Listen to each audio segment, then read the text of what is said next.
is that riboflavin, vitamin B2, looks to have all kinds of little tendrils into the realm of histamine, and that taking extra B2 can be really helpful in damping down some of this immune system overreaction that takes place. Because if you think about it this way, the immune system's geared for acute activity, and then oxalate starts to move, and you've got inflammation going on everywhere, not just one location, everywhere. And some of it may be low grade so that you're not aware of it, but your immune system sure is. And so then it's really over revved because it thinks it's got work everywhere. And that's when you're more likely to get mast cells degranulating and histamine and other nasties being released. So what we really want to do is help the body to manage that situation. So there's research which shows that B2 will reduce histamine related symptoms. And there's research that shows it does it for itch and rash. And there's research that shows it does it for migraines. Now, for those of you who don't realize, migraines can also be related to histamine, and oxalate's got its fingers in there too, because the depletion of our electrolytes and our minerals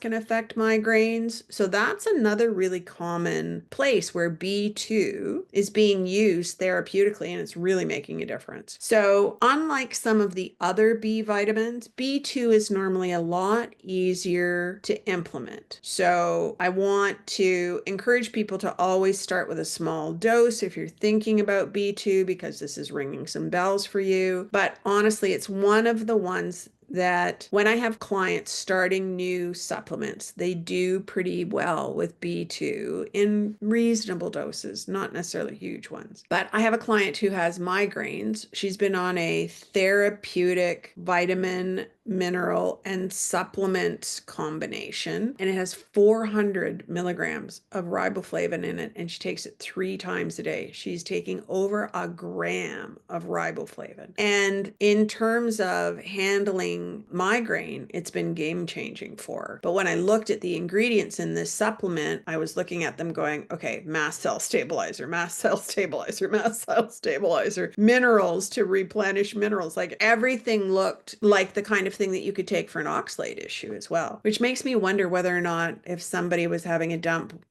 somebody wanted to volunteer to try this supplement while they're doing a dump. Anyway, B2 is really becoming known as something that's got a lot more support there for histamine, but it's also turning up to be a support to getting B6 into the cells. So B2 turns out to be a cofactor to B6. So it helps B6 get into the cells. And I always think of this as when I was a little kid, if you had 2 friends and one was taller than the other and you were trying to get up into a tree, for instance. I remember having a tree fort back in the day. Whoever was taller would boost the other kid up, and then the kid who's up in the tree, helps the kid on the ground to get in. Well, the kid on the ground who's boosting somebody up is essentially what B2 does for B6. It just gets it into the cell where the work is really being done. B6 in your bloodstream makes no difference whatsoever. And there's an interesting phenomena that's starting to turn up more in clients that I'm working with, where people have become B6 toxic in the bloodstream, but the B6 doesn't seem to be getting into the cells. And that's where something like B2 or riboflavin is going to shine, so that you get the benefits of the B6 that you take because it's getting into the cells. There's also some, I'm going to say, affinity between B1 and B2. So all of the B vitamins can actually act as cofactors for each other. They do kind of work as a system, but we can have genetics which would predispose us to needing more of certain ones. And for anybody who's got some histamine issues, even without genetics to need more riboflavin, I would consider it because of how it helps to kind of dial down the kinds of histamine issues that we can be getting. Wanted to get that in front of everybody. There will be more stuff that's coming up on Patreon, and I'll include some links in the notes because the research looks very promising